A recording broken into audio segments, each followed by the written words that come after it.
So it's Wednesday, time for another Wardy's Waffle and an update.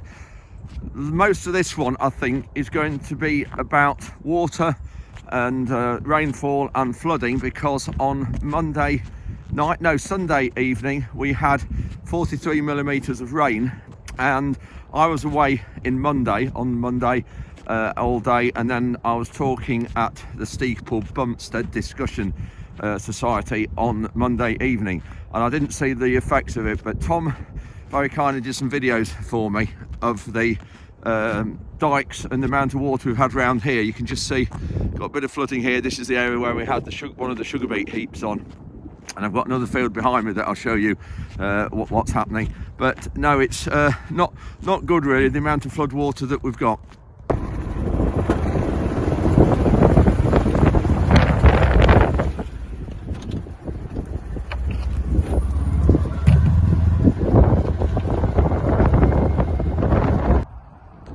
It's a 27 acre.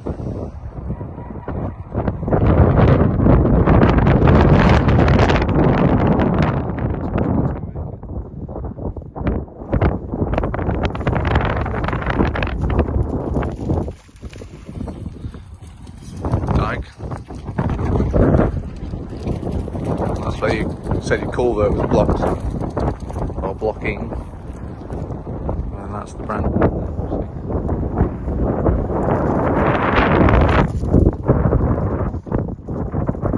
So this is on one of our fields.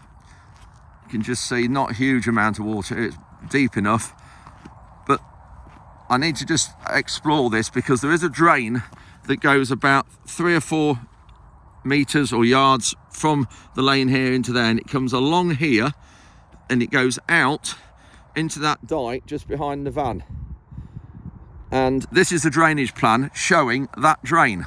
So you can see the drains there, but I don't know why it's not working. We need to actually get a drain jetter, which I've been offered to use one, and I'll show you what one of those are. That sort of a pipe that goes under the ground through the drain from the end up there, and goes under the ground and clears any blocked drains. So I've been offered one of those. But when you look here, I mean, the wheat are beyond there. I highlighted this field the other day. You can just see there, the wheat looks good there. But it won't do this any good. This will probably die here if it doesn't go in the next 2 or 3 days. But it's frozen at the minute because of you can see the frost. I'm not going to go too much there, but there you can just see there. So as I said a minute ago, a lot of this update will be about water. I'm now heading back across to Lincoln. You can get Frankie, that's it. Go on, Nala. So that's in. I'm in the van at the minute. I don't know whether I did say that I had a bump in my Discovery 2 months ago, probably. I can't remember what I said. I actually ran into the van. The van, Ruben came up and parked behind me. I was up at the cereals site looking at that.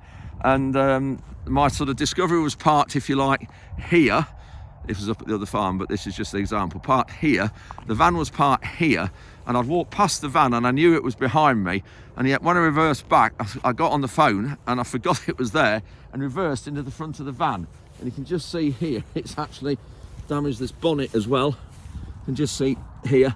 So this is going in. So the local garage in the village, troops, we've known them, we've sort of been family friends for years. They've got my Discovery now, just fixing the back corner of that. It's not badly damaged, and then he's going to have this next week and get this fixed as well. So yeah, we're going across to Lincoln in a minute, taking the dogs, going to see Henry, and we're meeting 1 or 2 people that I'll highlight a bit later in this video. So B&B tractors have just arrived. It's Wednesday morning, taking back this 1041 Manitou that we've been using since before Christmas, and brought another one, brought an 841 for us to try or use. So that's 8 metre each. I brought another bucket as well, and forks. Just before we get across to Lincoln, I just wanted 1 or 2 little snippets of the talk I did on Monday night at Steeple Bumpstead in Essex. Actually, I think it's on the border between Essex, Cambridgeshire and Suffolk. So quite a unique place that there's 3 counties around it. I'll talk a few clips from there. Great night. We had about 60 people, I think, there. So a few clips from that before we show you and carry on into Lincoln. So I'm at Steeple Bumpstead Agriculture Discussion Society, I think that's what it's called. sort of on the Essex-Cambridgeshire border near Duxford, and well, not far from Duxford, Haverhill. Good turnout tonight, you can see, which is great. I've got halfway through the presentation and we're going to have a coffee now. Hopefully there'll be a lot more questions. And we're looking at cover crops, we're looking at the farm system, and we're looking at getting rid of black grass, looking at SFI and all our flower margins we had. We're going to be talking about the budget next and the protests around the country, and lots of questions hopefully from everybody here tonight. And we're also going to be looking at the Capulet beans. That's the next thing to talk about as well. So lots still to discuss, but great night here, good supper here earlier, and thank you for that. And so we're just going to carry on in a few minutes. We've all had a decent coffee break. Is this aimed at me? The question was just asked, how many people have backed the combine into a tractor? I'll put my hand up. Thank you for that.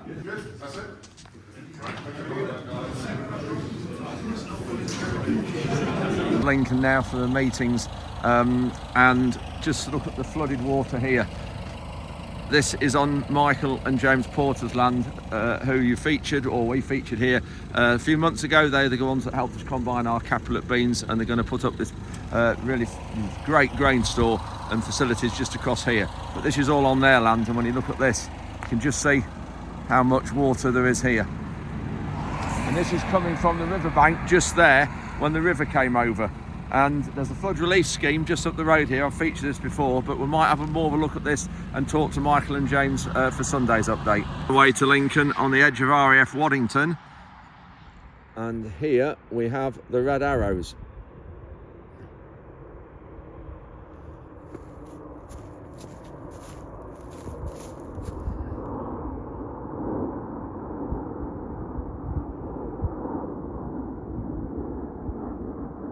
Absolutely stunning, isn't it?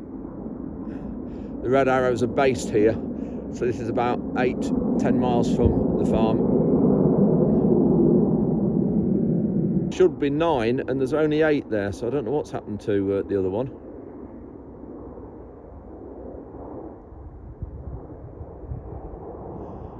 They'll hopefully come fairly close to us.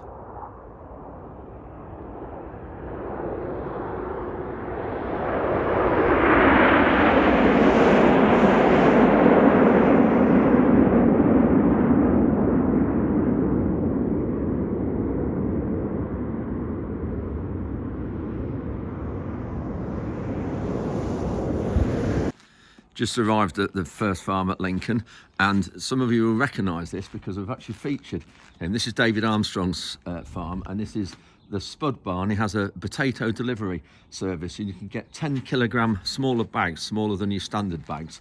And we'll get David talking about this in a few minutes, but if you want any potatoes delivering, fish and chip shops, restaurants, cafes, anything like that, or just one-off bags around the farm, he'll deliver them. So what we're doing now is Lincoln is up to have a mayor, or a new mayor. Lincoln hasn't had a mayor for a long while, and there's 3 candidates that are put forward, and Andrea Jenkins is one. And so she's come here today. We're taking around three farms, and this is the second one we're going around. And David has also got some floods, and we came here last year with some floods, and you'll see in a few minutes some flood water here that David's got, because again it's not good. But we've got Andrea Jenkins is one of the candidates, and there's 2 more candidates. I'm not quite sure the history of those other 2, but we're just going around, and Andrea's just said to me, if there's 3 things that we wanted, what did we want to do, what would we like her to focus on? And I said, number 1, disband the Environment Agency and reform the National Rivers Authority. That's number 1. Number 2 is we need to get food labelling sorted. We need to get imports to match our standard of food production, and we need the labelling sorted so that foreign food cannot have a Union Jack on. That's number 2. And number 3 is we need to get the supermarket ombudsman back to look at the monopoly of the supermarkets and made sure that the profits that the supermarkets are making are handed down the food chain. So that would be my 3 things that I would like the Mayor of Lincoln or a new government to look at. Because they talk about their working person scenario. Well, I go to work every day. We all go to work every day. So we're just out at David's, and David's just going to drive up onto the bank because Andrea hasn't got any sort of Got some outdoor boots, but not Wellingtons. Just going to take Andrew up to the top of the bank up there.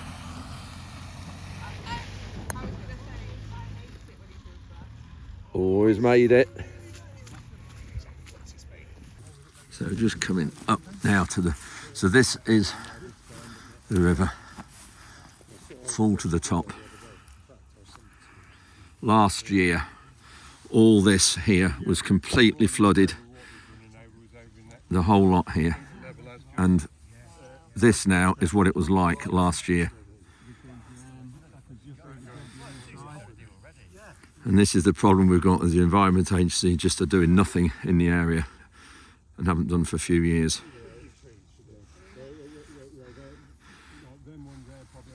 So it's really good to show Andrea what is going on here and what's happening. So, got Andrea Jenkins here, and Andrea, you're one of the candidates for Mayor of Lincoln, which is great. Yes.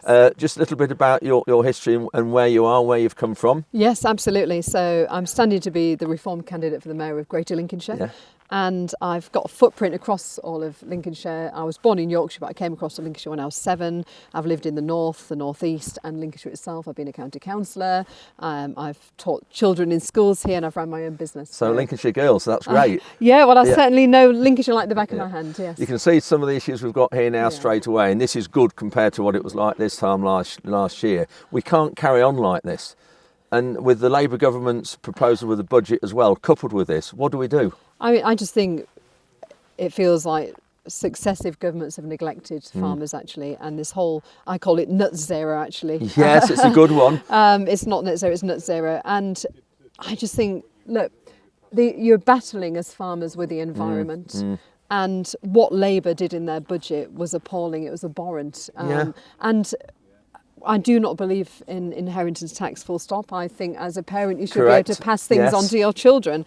And so I just think what Labour's doing is appalling, and I will fight for you as farmers. Well, thank you. And I'll also fight against this whole net zero narrative, as I've done even when I was an MP in Parliament. And I don't want to see lots of pylons across Lincolnshire. No. You know, I think the most important thing is energy security and food security, and that's what's important for our country, but also for Lincolnshire. Absolutely. I think you mentioned about the net zero thing, and we've done lots of trials at home. And the minute we start to try and think we're going to move less soil, we're going to use less diesel, it cuts the amount of grain we produce, which in turn is the amount of food we produce. Exactly. And we just have to import more of poorer quality food. Completely. And no wonder, let's face it, there's so many health issues nowadays.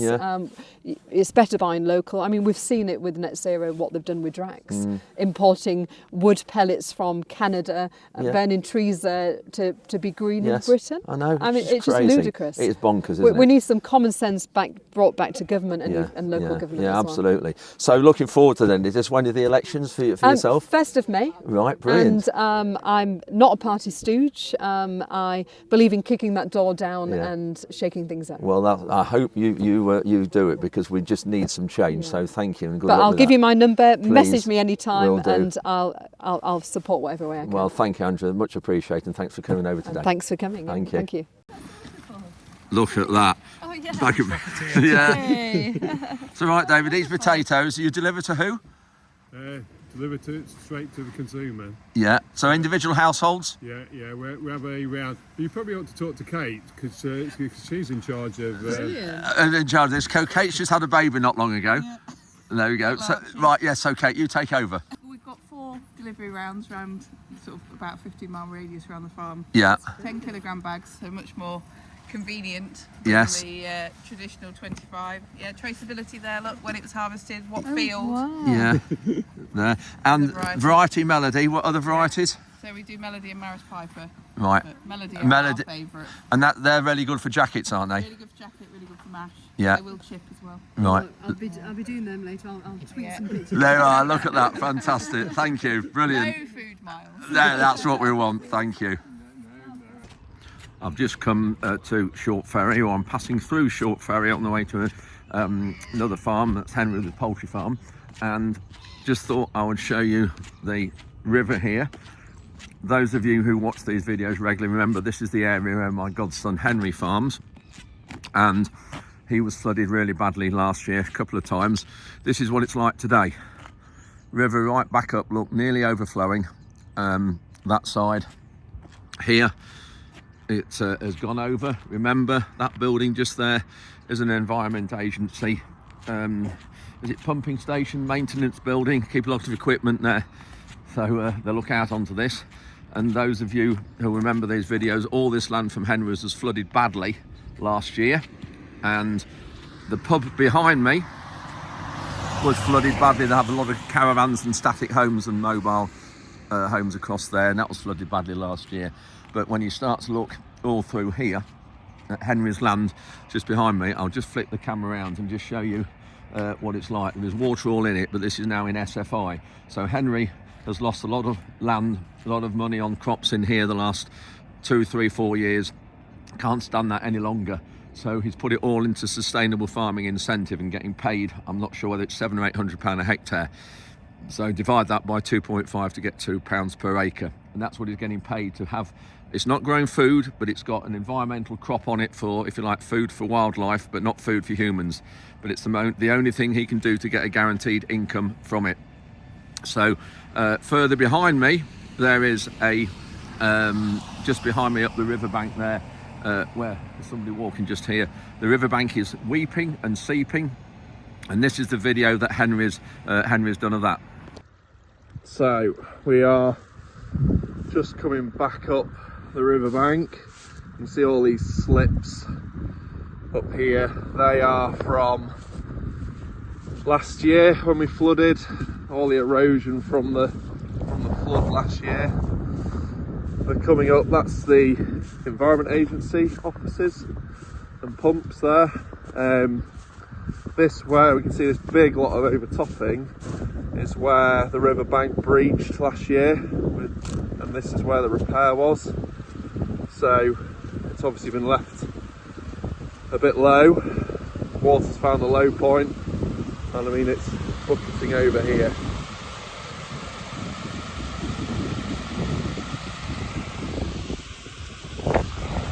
Yeah, so pretty nervous,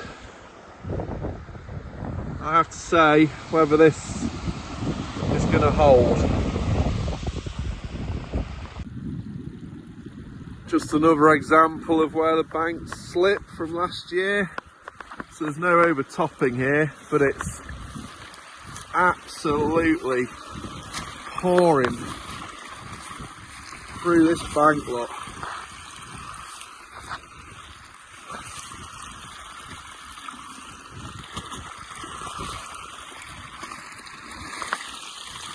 I mean, look at that. No overtopping, but it's just pouring out. So thanks, Henry, for that. You can see the problem with it is, and this is why there's all water through here. It's all seeping through the bank. Also, you've got water all in amongst this SFI crop of Henry's.